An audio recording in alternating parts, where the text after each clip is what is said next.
Today, we're unraveling a really complex web of financial transactions that have been swirling around the nonprofit Turning Point.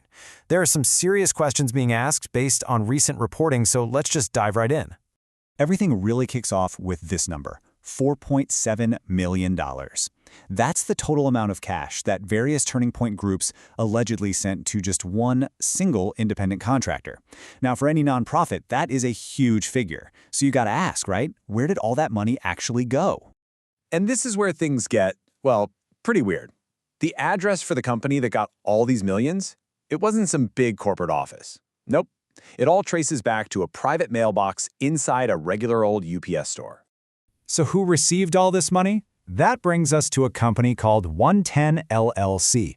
Let's take a closer look. Okay, so what do we know? Well, 110 LLC is owned by a guy named Jake Hoffman, who happens to be a sitting Arizona state senator. He calls it a marketing company. And as we know, its only address is that P.O. box at the UPS store. Its biggest, and maybe only client, seems to be Turning Point. So, when people started asking questions, Jake Hoffman went on X.com, Twitter, and posted that 110 is a decade-old marketing company with many clients. Basically, he's trying to paint a picture of a long-established, totally legitimate business. But yeah, the official paperwork seems to tell a totally different story. 110 LLC was actually formed in late 2021, so just a few years ago. That decade-old claim he made?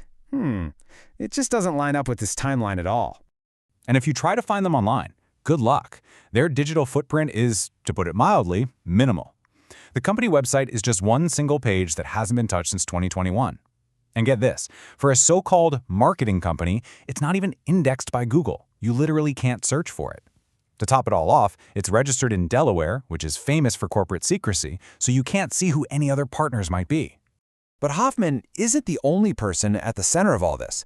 Let's pivot to another key figure here, Tyler Boyer, whose own finances took a pretty incredible turn right as all of this was happening. Just look at this contrast. It's pretty wild. In 2017, court documents show that Tyler Boyer, who's had top jobs at Turning Point, was actually having his wages garnished because of an $11,000 debt. Now, fast forward just 4 years to 2021, he buys a house for nearly $2 million, putting down $650,000 in cash. I mean, how does that happen? How do you go from having your pay garnished to dropping over $500,000 in cash on a house in just 4 years? And this all went down just 4 months after 110 LLC was created. It just begs the question, right? Where did all that cash suddenly come from? And things get even murkier when you hear about his relationships inside the organization. On one hand, you have Boyer describing himself, Charlie Kirk, and Candace Owens as the three amigos. But then you have Candace Owens saying on the record, "I don't trust Tyler Boyer, he makes my skin crawl." That kind of direct contradiction really makes you wonder about who's telling the truth. Okay, so we've looked at the company, we've looked at a key player, now let's get back to what this is really all about, following the money. Let's trace the cash that flowed into that UPS store mailbox. This table really lays it all out. At first, the reporting was focused on a $1.5 million payment from Turning Point USA, but if you dig into the financial disclosures, there's way more. Turning Point's Political Action Committee, their PAC, also paid 11 LLC another $3.2 million over a couple of election cycles. And when you add it all up, you get to that staggering grand total, $4.7 million. And believe it or not, the money trail doesn't even stop there. Another huge chunk of money, this time $2.3 million, also made its way to 110 LLC. And this one was connected to Kari Lake's campaign for governor of Arizona. Okay, this transaction was really sneaky. So here's how it worked. First, some anonymous shell company in Delaware gives $2.3 million to a super PAC that was supporting Kari Lake. Then, that super PAC immediately spins around and pays the exact same amount, $2.3 million, to 110 LLC. And because of all these layers of shell companies, to this day, nobody knows who the original source of that money was. It's a total mystery. So with all these financial questions piling up, you'd think they'd want to clear the air, right? Well, there was a call for a full forensic audit from inside Turning Point itself, and that request, it was denied. And the timing here is absolutely critical. A board member at Turning Point called for this audit, and he did it because of an internal memo written by the founder, Charlie Kirk Sr., just 8 days before his death.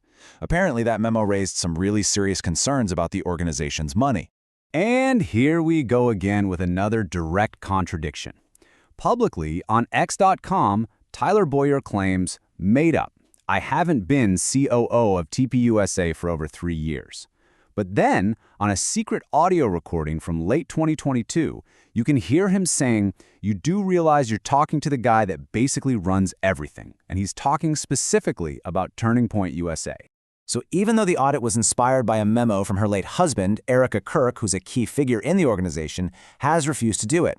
When she was asked about all these financial questions, her public response was to quote the Bible from the book of Nehemiah, saying, I cannot come down, I am busy building. So after going through all of this, where does that leave us? Well, it leaves us with several huge unanswered questions. Let's just quickly recap them. First and foremost, what on earth did this company do to earn $4.7 million? I mean, a company with no real office, a website you can't even search for, and a UPS store for an address?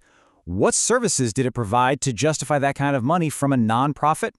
And what about the timing? Are we really supposed to believe it's just a coincidence that a key figure tied to Turning Point suddenly has this massive financial turnaround? We're talking a $650,000 cash payment in the exact same year this super secretive company was created and started getting millions?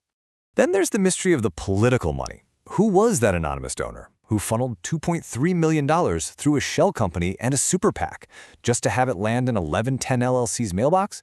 We still have absolutely no idea. And that really brings us to the final and maybe most important question of all. Why would an organization that runs on public, tax-deductible donations refuse to conduct a forensic audit that was inspired by its very own founder? That's the one we'll leave you with.